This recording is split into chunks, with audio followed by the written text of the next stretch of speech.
Mr. Keene, Tracer of Lost Persons, will be on the air next Thursday at the same time. This is Larry Elliott saying goodbye for Mr. Keene and the Whitehall Pharmaceutical Company, makers of Anacin and Colinos and many other dependable high-quality drug products. This is CBS, the Columbia Broadcasting System. Ladies and gentlemen, the story you are about to hear is true. The names have been changed to protect the innocent.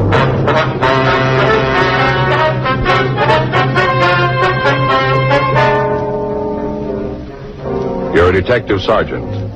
You're assigned a robbery detail. A watch salesman tells you his sample case has been stolen. He says he knows the men who did it. Your job? Find them.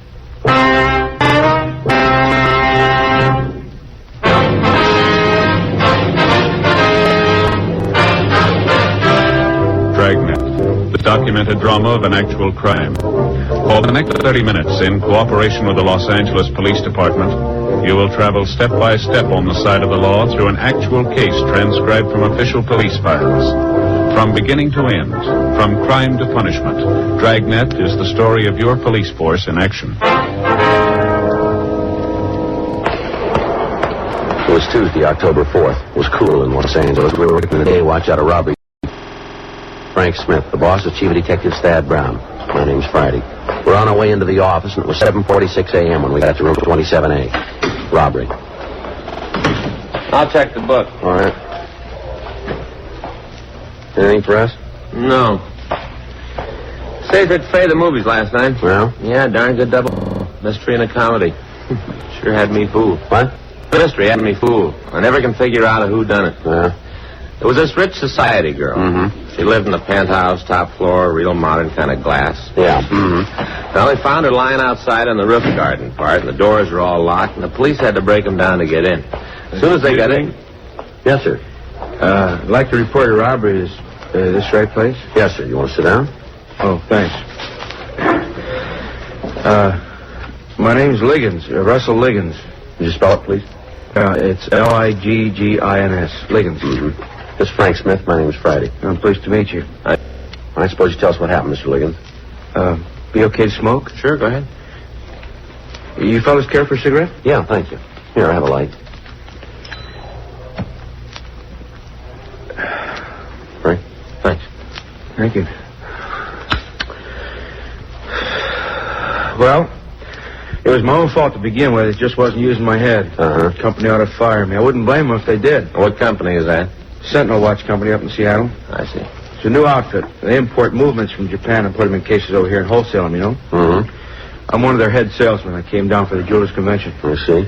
The convention ended yesterday, and I was supposed to leave for home this morning, 9 o'clock plane. I guess I have to take a later flight now. Yes. Oh, I have all the dumb stunts. Practically handed in my sample case on a silver platter. That's over all? 100 watches. Our best stuff.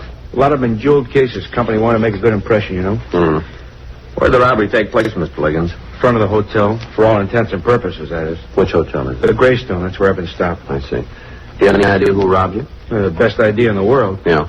Spent a couple of hours with him last night. Yeah? You see, what happened is this. Like I said, the convention was over yesterday and wound up about 5 o'clock in the afternoon. And, well, I had the whole evening ahead of me, nothing to do.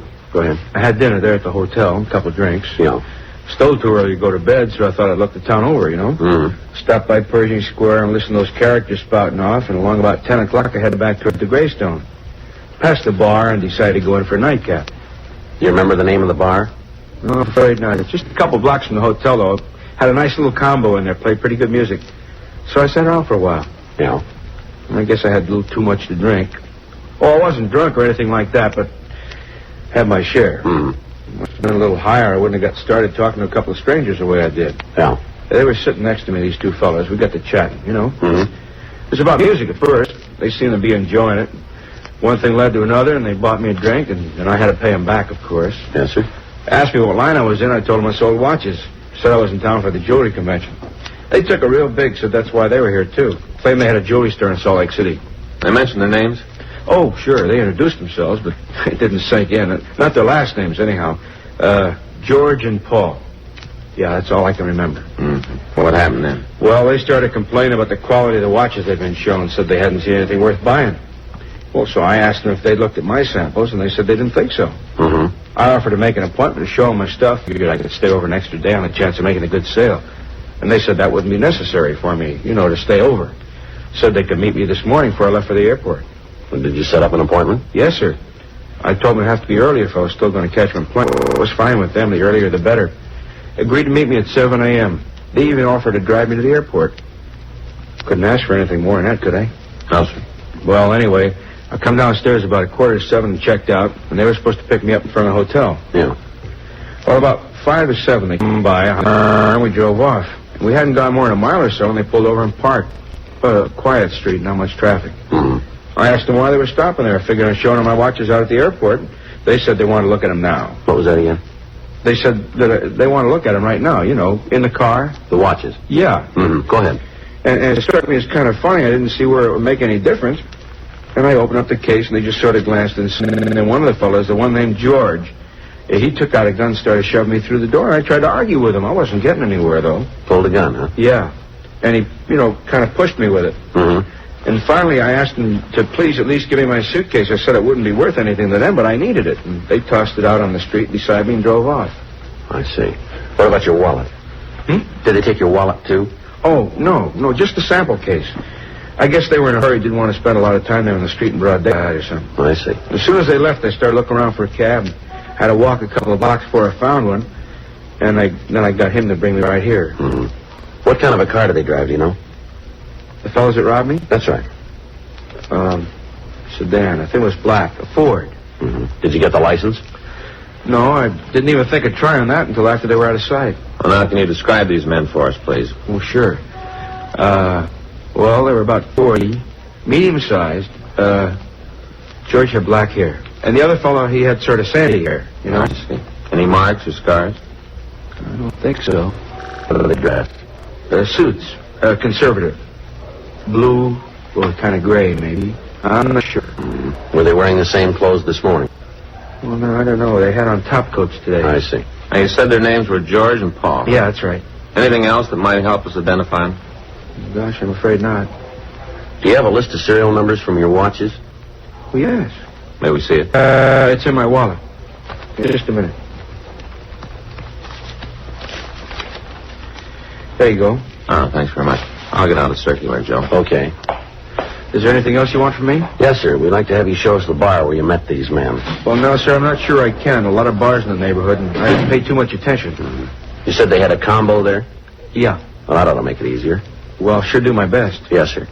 I have to get my airline ticket changed, too. We'd appreciate it if you could stay over a couple of days. Oh? In case we turn them up, we'll need you to identify them. Well, there isn't much chance of that, is there? What do you mean? Well, the descriptions I gave you could be anybody. Yeah. Besides, the company will want me back on the job. That is, if they don't fire me for this. You aren't the only thing they'll want back. Huh? They'll want those watches, too. Frank and I checked the M.O. and the descriptions Russell Liggins had given us with the stats office. They came up with 11 possibles. We took the names to R&I and pulled the packages. Liggins was unable to identify any of the mug shots. 10:13 a.m. We cruised the vicinity of the Greystone Hotel looking for the bar where Liggins had first met the suspects. He told us the Green Hat Cafe on 6th Street seemed familiar, but he wasn't certain.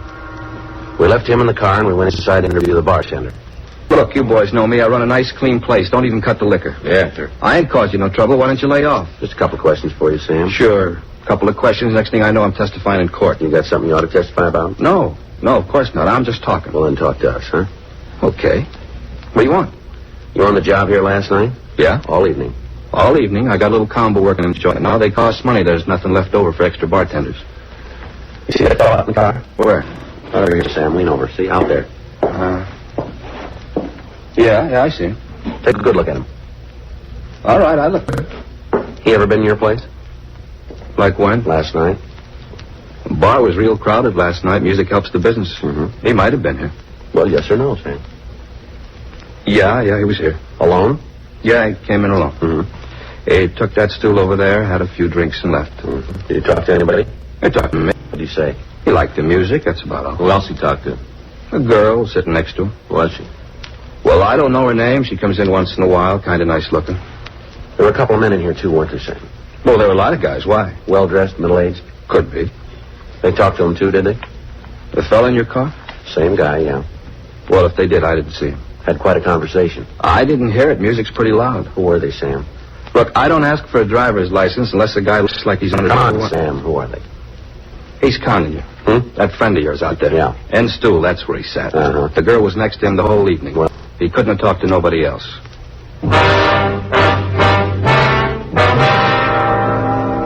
We took Liggins into the Green Hat Cafe, and he said he was certain that was where he had met the two men known as George and Paul.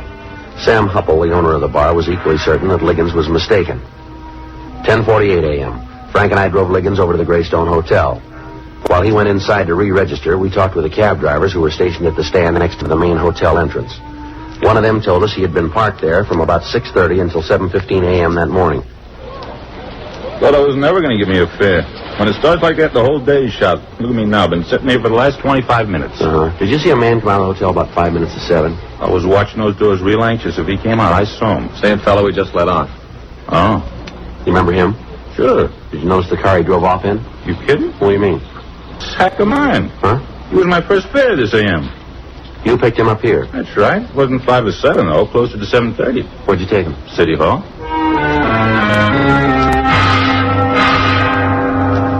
We went into the hotel and talked to the desk clerk. He told us that Liggins had been assigned the same room he had previously occupied, 417. He also told us that he was almost positive Liggins had not carried a sample case when he checked out that morning. We talked to the bellhop who had brought down Liggins' baggage. He said Liggins had only one suitcase. 11:13 a.m. Frank and I went up to room 417.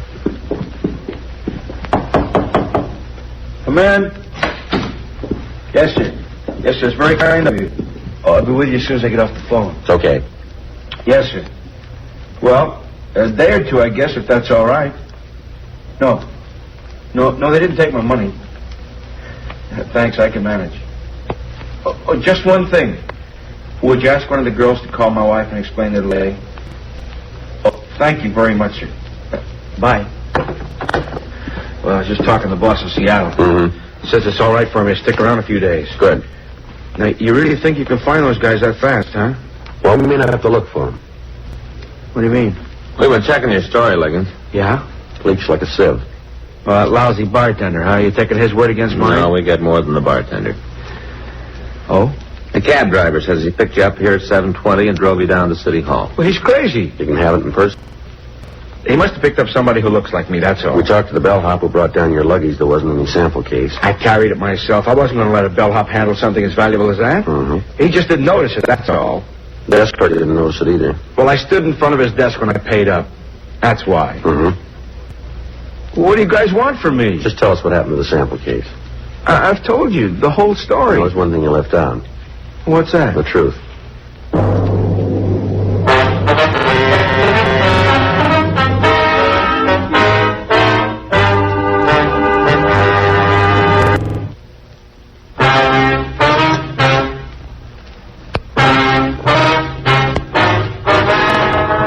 We continued to question Russell Liggins in his hotel room. He insisted that he'd been telling us the truth. We confronted him with the cab driver, the desk clerk, the bellhop. He refused to change his story. 1:05 p.m., we drove Liggins down to the City Hall for further interrogation. How much are the watches worth? Wholesale or retail? Both ways. About 4,000 wholesale, maybe 10 retail. A lot of money. Well, sure. The boss upset. Well, he wasn't very happy about He it. was insured, didn't he? Well, come on. Yeah, I guess so. Don't you know? Yeah, he's insured. He said so over the phone. He told me not to worry. You didn't know about the insurance before.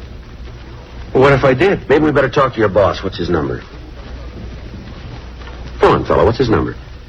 Well, what are you going to tell him? That you've been handing us a line about being robbed? Well, you think I robbed myself? Is that what you're getting at? What else can we think? Oh, you're crazy. Where are the watches? Somebody stole them. Yeah, George and Paul. Look, okay. It wasn't George and Paul. Go ahead. I made it up. The whole thing about them. You know, the fellas. I had to tell you something. Sure you did. Well, you want the truth, don't you? Well, you're getting it. Least you can do is try to believe it. You make it kind of hard to buy. Look, I went into that bar last night just like I told you. And the bartender was right. I didn't talk to anybody except the girl sitting beside me. Yeah. Well, she said she came in because she liked the music. And I was feeling kind of lonesome. I don't know anybody in L.A., so we started to talk.